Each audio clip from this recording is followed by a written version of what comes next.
Good evening, everybody. Welcome to our first meeting of the Trustee Vacancy Ad Hoc Committee.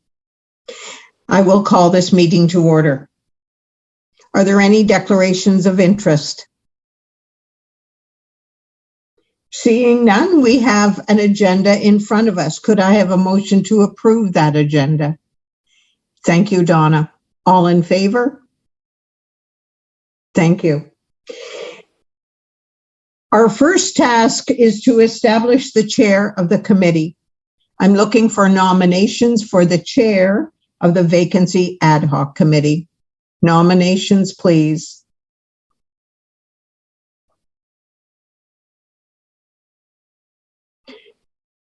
Trustee Forbes. I didn't know if I was thinking that I would nominate Trustee Barrett as an Oshawa trustee. Thank you. Trustee Barrett, are you willing to accept that nomination? Oh, you're muted. You're muted. Wondering if you saw my look, but I will. No, I will accept the nomination. Thank you, Trustee Barrett. Are there any other nominations for the chair of this committee? Are there any other nominations? Seeing none, Trustee Michael Barrett, you are the chair of the Vacancy Ad Hoc Committee, and the meeting is yours. Thank you, Carolyn. As you are aware, the primary item of tonight's meeting is to be able to determine the process by which we will look to be able to fill the recent vacancy of the Oshawa trustee. As per the report that you have attached, there are primarily, well, not primarily, there are a couple of elements that we have to satisfy with regards to the process. Certainly, as you know, with regards to the vacancy, just to be able to make sure that everybody's on the same page with regards to when that vacancy has to be filled, it is within the bylaws that we have to fill that within 90 days. So that means with the resignation taking place on the 16th of May, we have to have this vacancy filled by the 15th of August. We have established a vacancy committee, and hence that's why we're meeting tonight. There are primarily two ways of being able to fill that vacancy. And one is with regards to appointing one of the unsuccessful trustee candidates in the last municipal election.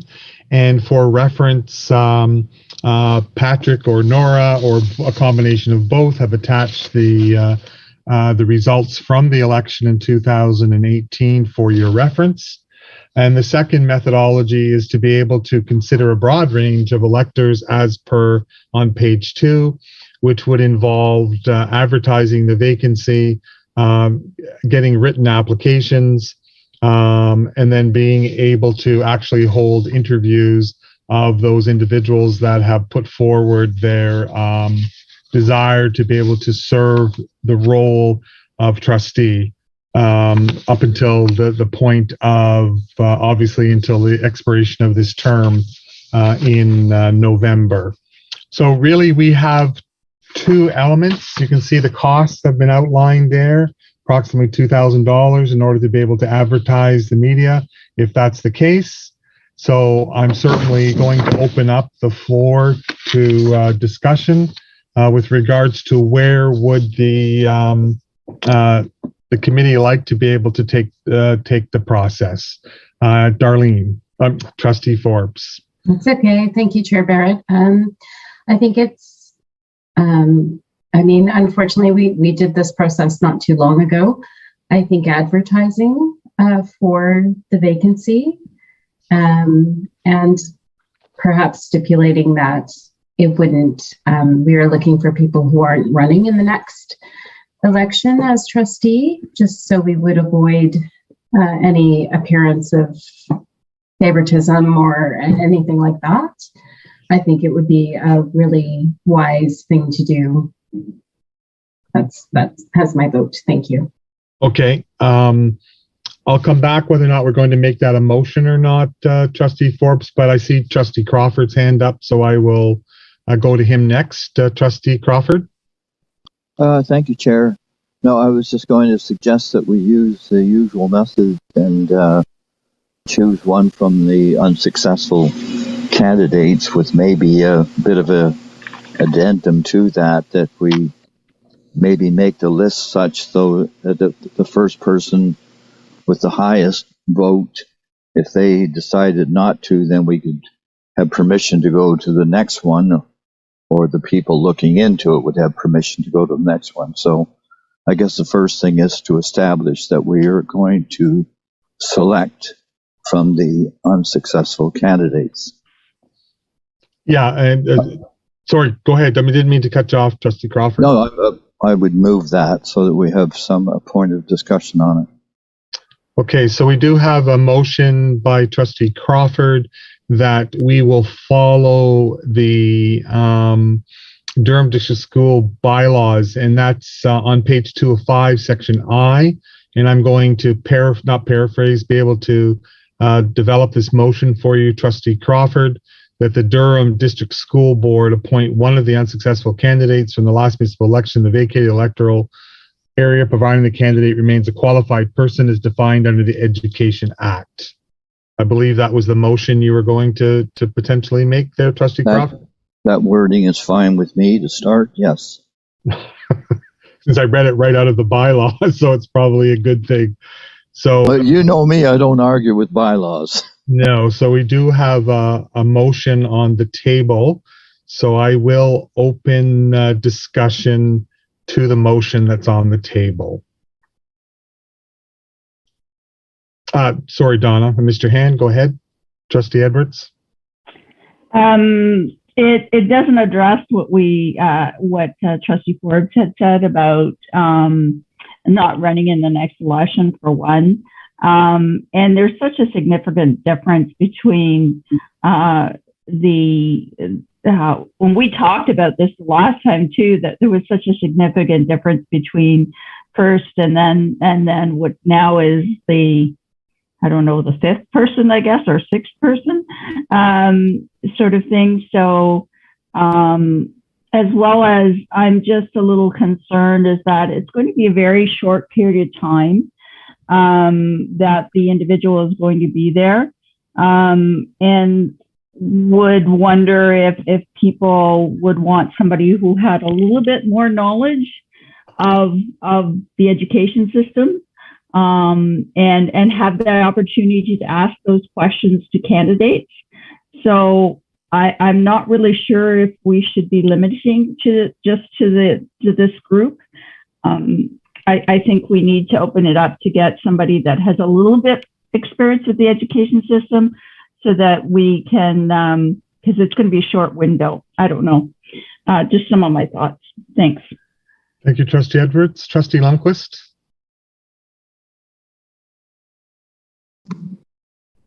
Thank you. Sorry for that. I'm having some computer problems, of course. I think that makes sense, actually. We're talking about a very short, so both points that Trustee Edwards has raised, one reiterating Trustee Forbes' point. It does make sense to me that we're not giving primacy to somebody who seeks to run and somehow looking as though we're endorsing them. I think that's really important with an election really looming. It's on the horizon, right? People can already register and some have. So that makes sense to me. But I also do think that that expanding the scope of the search to give people with some, preferably some experience in education, but also governance. That makes good sense to me. Like there's not a lot of time. It really is, by the time we've chosen someone or filled that role, it's a couple months. And that's effectively what it is. So I don't want to belabor it at all, but I do think that those points make a ton of sense. Okay, thank you, Trustee Lundquist. Trustee Morton. Thank you, Trustee Barrett. I am in full agreement with advertising. I think $2,000, that's money well spent. I definitely do not want to endorse anyone in the October election. And I do think we need somebody who has experience. We've got some big decisions that will need to be made in the next few months. So I would hope that somebody who has experience in governance and education would come forward. So I'm fully in support of the ideas that Darlene Forbes presented. Okay, thank you. Any further conversation on the motion that's on the table? Trustee Crawford, did you want to speak to the motion before I call a vote? No, I think it's pretty clear that the direction that we're talking about, and it could be that people want to go in another direction, that would mean simply voting this down and then submitting another motion along the lines that they would be interested in. So I guess we should call the question on this one and either accept it or get it out of the way.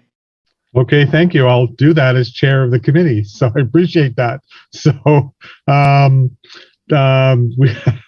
we do have a motion on the table that talks about the Durham District School Board appoint one of the unsuccessful trustee candidates from the last municipal election, the vacated electoral area, providing the candidate requires a qualified person as defined in the Education Act. We have that motion on the table.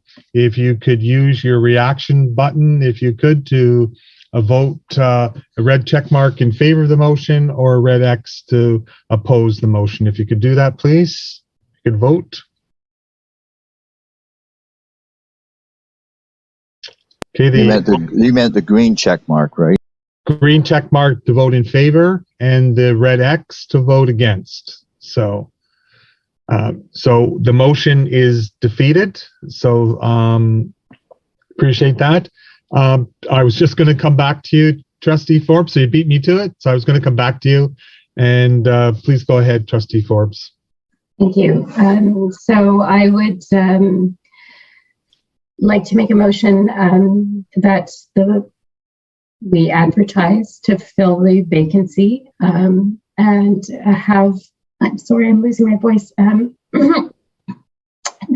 Provide the criteria for to ensure that the individual is qualified under the Education Act, and further stipulates that the person not running in the fall election as trustee for the Durham District School Board. Okay, so Trustee Forbes is making the motion that the Durham District School Board embark upon a process of selecting the trustee to fill the trustee vacancy through a broader range of electors for the appointment as per the Durham District School bylaw, which includes that the person is a qualified person as defined under the Education Act, and that the person is not going to be, Trustee Forbes, a candidate in the upcoming 2022 municipal election for the role of trustee. Yes. Okay. I see a couple of hands. Trustee Lundquist, then Trustee Crawford. Yeah, I like the idea of language that says, and the candidate confirms that they are not running for a DDSB position in the upcoming fall election. I think that makes sense, but I just want to make sure that we can do that. Yeah. I believe we can, but I just need to make sure. So could we perhaps, Chair Barrett, ask Councillor Cotter to respond to any legal impediment we might have with respect to that? Certainly.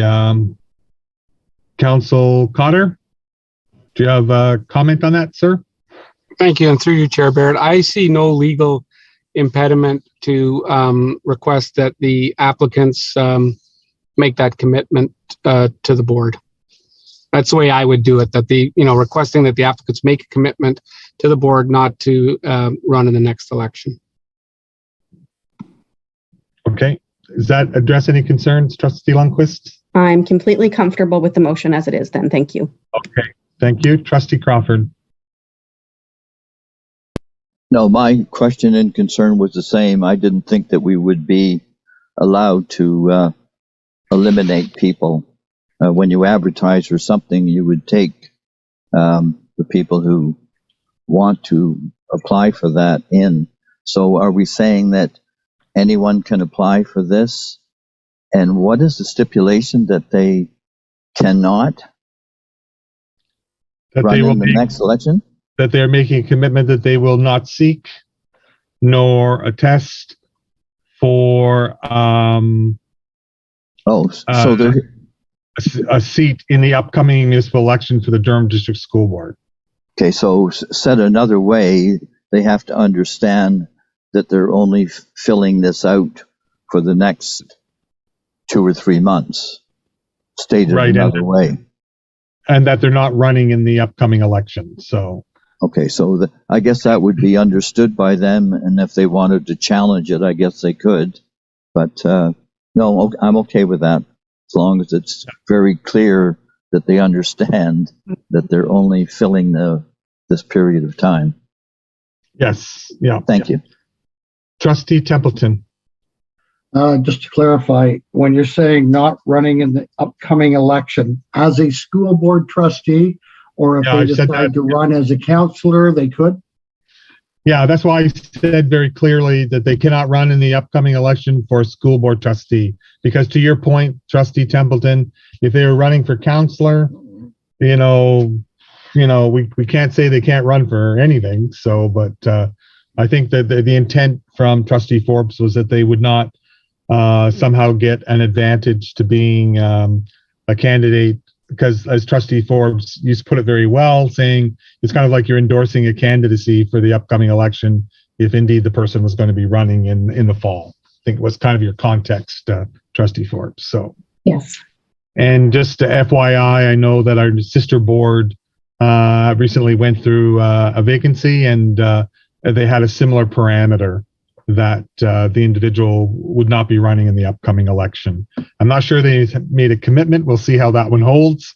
I'll let I'll let another board worry about that at another time. So we do have a motion on the floor, moved by Trustee Forbes, to be able to, I'm going to try and summarize it, that the Durham District School Board consider a broad range of electors through an appointment process for the filling of the vacancy of the role of the Oshawa trustee, that the person remain a qualified person as defined under the Education Act, and the person commits to not seeking election for a Durham District School trustee in the municipal elections in the fall of 2022.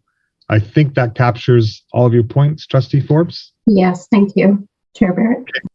So all those, we're going to look at the, if you use your reactions, those in favor, please raise the green check mark. Those against with the red X. Okay, that motion is approved. And so I thank you, trustees. That's the direction that we will take with regards to filling this vacancy. And just for the next steps then, trustees, what I can do as chair is work with Robert to be able to put together, Robert will put together, and then we'll get an advertisement into the local newspapers as quickly as possible. And then we need to be able to have an end date when applications will come in. And then we'll have to look for dates to be able to conduct the interviews as well.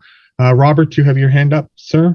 Yes, I do. Thank you, Chair Barry. It was on that point. Appendix B of the report does include one potential proposed timeline, if trustees would like to consider that. However, I'm happy to go in the direction trustees would like. The proposed timeline there would mean that the board would be able to do that by the June 20th board meeting and have that position in place prior to the summer, given that the deadline to appoint is August 15th. Trustees could obviously consider a different approach in terms of setting a deadline for candidates and when interviews need to take place. So happy to follow whichever direction trustees think.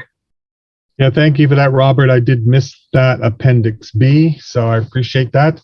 Trustee Crawford and then Trustee Morton. No, I'm just concerned with the timeline. The latest that we can do this is August the 15th. Is that correct? So, That's correct. but we're targeting June the 20th. And what would happen if we can't meet that target? Would we have a special meeting on or before August the 15th? I'm just looking for some guidance on that because it's a relatively short period of time to advertise and gather. It is. It's about 5 weeks. But I would assume that if you're not able to meet the June 20th, that individual doesn't technically take the role of trustee until it's A, formed by a formal board meeting, and B, until the individual takes a declaration of oath of allegiance. I would suggest that that would be the case, Patrick, if that's correct. If you just give me a nod or something like that, that would be a requirement.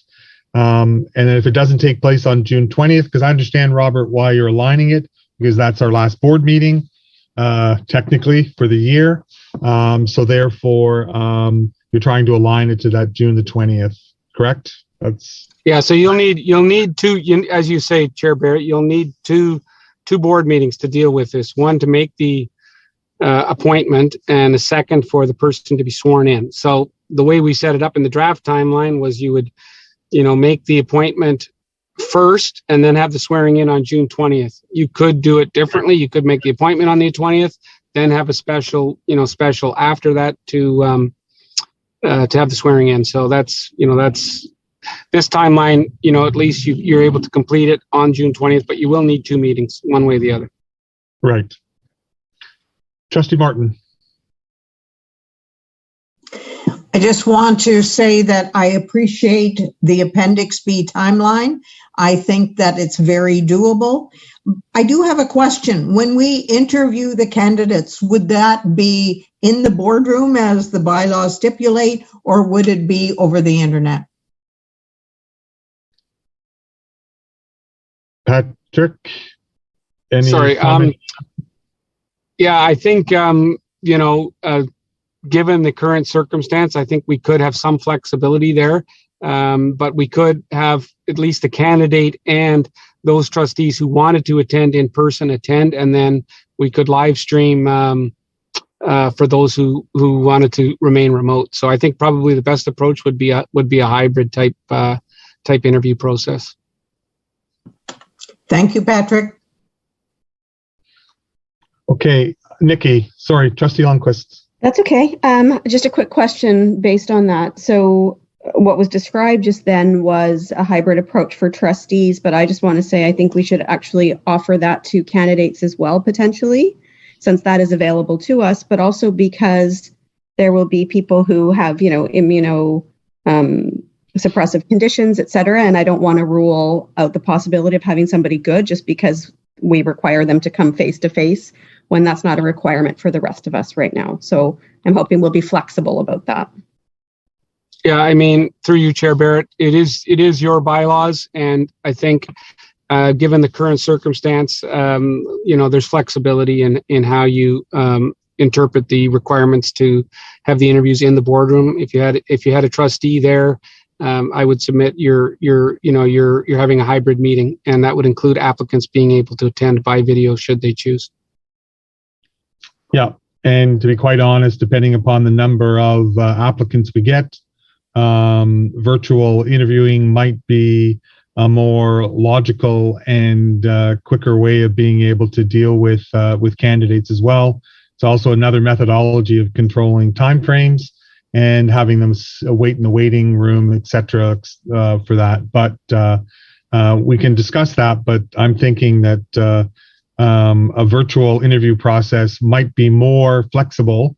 If you think about it, if we're all driving an hour, give or take, into the board, that's an hour of interviewing that could be used elsewhere. Just thinking about that anyway. So, Director Marsh. Thank you. I think just to build on what is becoming the consensus, I think that the direction as well in terms of the Education Act and providing boards the flexibility until November of this year in terms of board meetings, that we could very easily set this up virtually and not have the requirement of anyone in the boardroom sitting by themselves, which doesn't necessarily feel like it's appropriate use of time either. So I think we could do it completely virtually and make it accessible for anyone interested. Yeah. Okay, so just taking Trustee Crawford. I just wanted to agree with that it should be virtually only. I think that's a very good suggestion, and I don't know whether we need to officially adopt that or not, but maybe if there's no objection to it, we'll just make it virtually exclusive.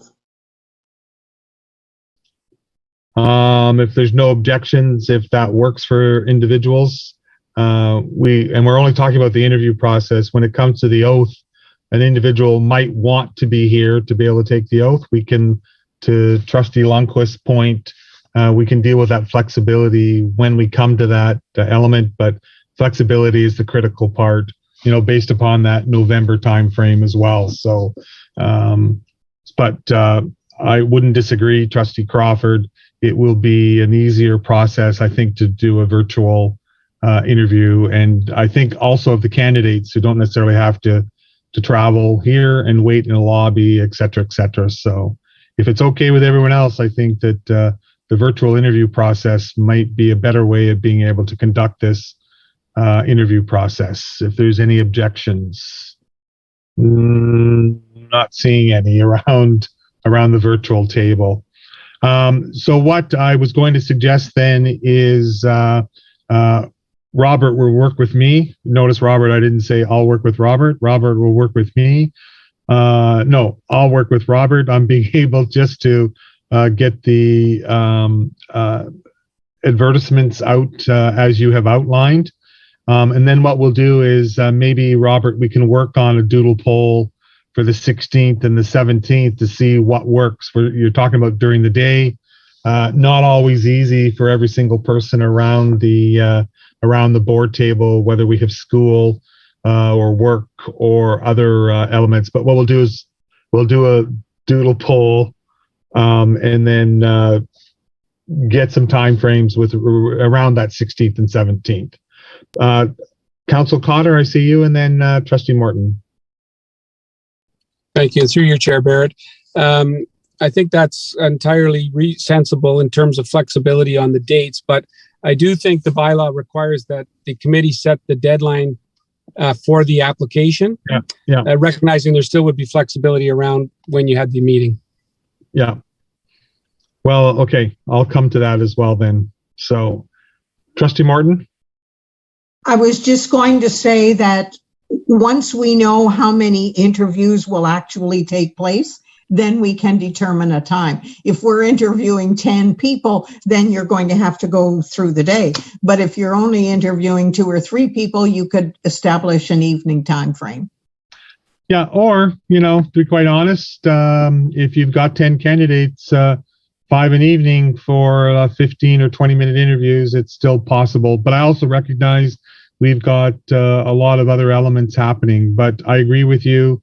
We'll at least block off sometimes in order to be able to have them arranged so that we all know what's in our calendar.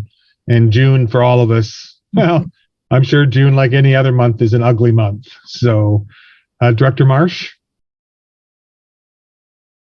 I was just going to caution that there are a number of events and committee meetings already planned in June. So I'm not sure you would find an evening one where you would have better availability than what you might get bumping up against conflicts, just looking at that June calendar. Right. So we'll have to, I said, we'll have to do a doodle poll to see what makes sense. And it makes sense to get that time nailed down. And the sooner that we do it, the better, so we can keep schedules clear. So Trustee Crawford. Yes, now that we're into the details, we start thinking a little more about it, is that we don't know whether we'll get 0 applications because it's a very limited time, or many applications Will there be, as you get the applications in, will some of them be eliminated and you'll cut it down to just those that will be interviewed? Is there a process for that so that you can control the numbers, or does everybody who qualifies get an interview? Well, at the way that the process has worked in the past when we've done this, that every individual who applies has gotten an interview. The only way that I would see that they would be eliminated is if they don't meet the qualifications, which is A, they do not fulfill the obligations under the Education Act as a qualified person, or don't reside in Durham, for example. That would be a potential cause for elimination, or they're unwilling to potentially give a commitment in order to be able to not to run in the upcoming municipal election. Outside of that, at this point, you would be interviewing everyone. To your point, Paul, if we get 50 applicants, then we might want to have a discussion with regards to how we do that. But we're certainly heading into it, I think, saying we're going to interview each individual who puts an application in. And that's only based on a precedent sitting around this table like you, Paul, for a long, long time. So, Patrick? Thank you. Just a quick comment through you, Chair Barrett. In terms of the timing, the bylaws provide that each candidate would have up to 5 minutes to speak to the board and 5 minutes to answer questions. So it's 10 minutes per. So I think you're ballparking at a 15 minutes each is correct. By the time we get set up, start and close out, we could do them in 15-minute intervals. Yeah. And that's what I remembered from the last time that we did it. And I think we had something like 34 candidates a long time ago. So as you did mention, but that was for 3 years left in the term. So it's okay, Nora. It was for when it was 3 years left. So just the deadline, as Patrick said, we have to set that. Do we want to establish? Is everyone in agreement with Appendix B to establish the deadline for candidates for June 13th? Is that satisfactory to everyone? Is there any objection to that June 13th date? I don't see any objections to that. So we'll go with what you've suggested, Robert, for the June 13th deadline for a deadline for candidates. And then we'll get a doodle poll out in order to be able to look at establishing some dates thereafter. So, okay. Any other questions, trustees, with regards to the process and the go forward? Yes, Director Marsh. Sorry, the only other thing is it's actually from the bylaws that stipulate that it's during the day and will be concluded by 4:30 p.m. So that's the only other thing in establishing the date that I wanted to make sure we were clear on. Yuckadoo, it's going to be really tough. Really fair, unless people want to override the bylaw.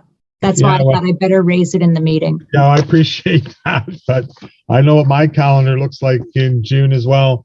I got a wedding that weekend, which I know that week's ugly for me. So not that I'm getting married again, but I know what I'm doing. So anyway, we will have to work with that for sure. So that's why I said, let's get a doodle poll out as quickly as we can. I'll work. Robert, you and I should touch base on being able to get some dates and then to work on that as well. Trustee Crawford.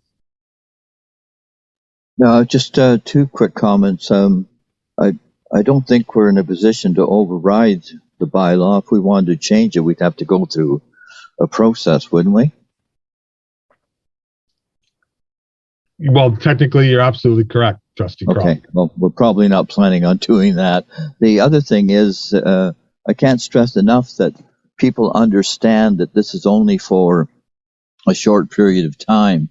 And maybe it's one of those things, Robert, that could be stated in the ad, twice at the beginning and at the end, so that we don't get people putting it in and then later on saying, oh, I didn't know that, or I didn't know I could do this. So I'll leave that to the wordsmithers, but I think that's very important that they understand it's only for a short period of time, and also the stipulation that you can't run. Correct. Yep. Trustee Lundquist, you did have your hand up and then it went down. Yes, I put it down, Chair Barrett, because really, I guess my thought on what Trustee Crawford was saying was, I agree that we have to be clear about it, but I think it's going to be clear by the fact that we're saying you're not eligible to run in the next election in the fall. Yeah. Yeah. So I think it will be clear. So I'm confident to leave it to whoever's crafting it. Okay. All right. Any further comments or questions, trustees? Seeing that we have completed the agenda, we will work on the next meeting as we talked about with the doodle poll. Seeing that we've concluded the business as mentioned on the approved agenda, I declare this meeting adjourned. Good night, everyone. Thank you. Good night.